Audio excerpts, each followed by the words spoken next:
Now, the fair goes on for more than a week, so there is plenty of time for people to come out, enjoy some rides, get some funnel cake, and enjoy an amazing view from the top of the Ferris wheel. Negotiations were unsuccessful, so their next step is that they will be deploying CS gas into the home and will be infiltrating the home to see if they can find the shooter and get him out. Now, this building right behind me is where the fire is happening right now. Flames can still be seen sparking out from the roof. The winds are really starting to pick up. They're really starting to pound in. We've been out here since 4:30. It's been several hours, and the winds have just gotten stronger and stronger as we've been out here. Some people could easily end up coming off the road. As you can see behind me here, this is a car that's left over. You can actually see the tracks that are leading all the way from the highway over to the car. It's National Popcorn Day, and what better way to celebrate than to recognize some special scouts who sold a huge amount of the buttery snack. Well, other than actually eating it, of course. New at 11, with Christmas drawing closer and closer, the Salvation Army's Angel Tree program hit its deadline. It's a lot easier to drive in rain than it is the snow. So long, farewell, goodbye. Just that singing again. Look at this guy pulling out all the stuff. Because the warm weather, it's coming back, it's coming back. A small boat like the one I'm on right now can cause a wake up to 2 feet in height. So imagine a much bigger boat and what it could do.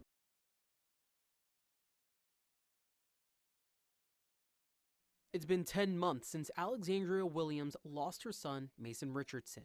Not a day goes by that she wishes she could take him to Hugh McRae Park one more time. I can sit here and remember us playing and laughing and all the good times, but it's also very emotional because it's so peaceful here. Meanwhile, Jonathan Hayes sits in a jail cell awaiting his day in court.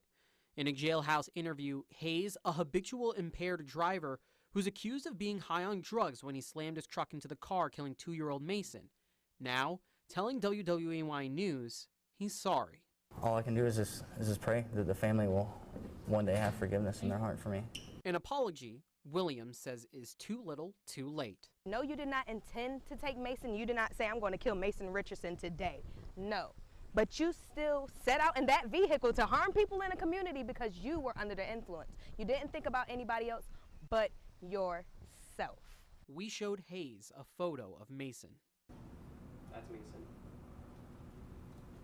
When you see that picture, what goes through your mind? I'm sorry for what I've done. I'm sorry for robbing you of your life, for your mother. I'm sorry for all the pain I put your family through. Hayes insists he is not a murderer. Do I look at myself as a murderer? Absolutely not. I never intended for this. But I do accept responsibility for it getting to that point. This isn't his first time dealing with the law, however. He has multiple DWIs and larceny charges. You've gotten all these charges in this matter of time. If they would have actually did something like keep you in jail or put you in a facility to help you get treatment, maybe we wouldn't be here. Maybe my son would be here. Maybe he would have actually had the chance to turn 3. Williams wishes she could change what happened too, but there is no way back and doubts whether Hayes is truly sorry.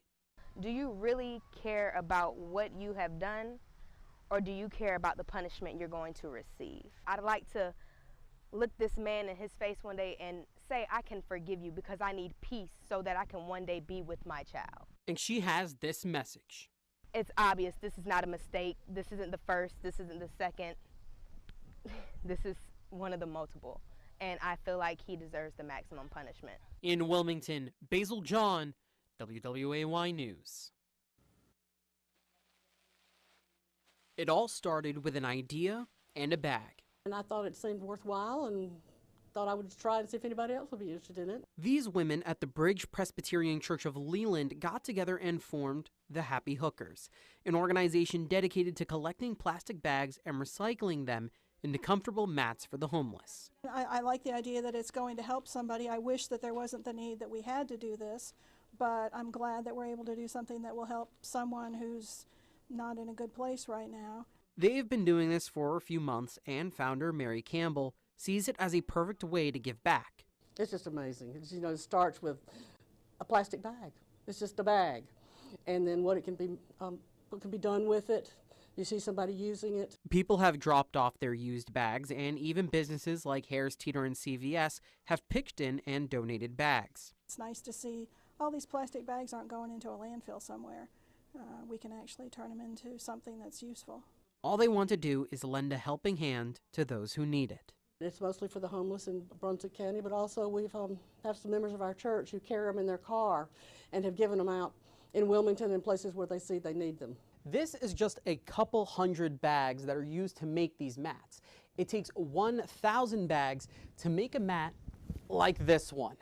So they need as much help as they can get. In Leland, Basil John, WWAY News.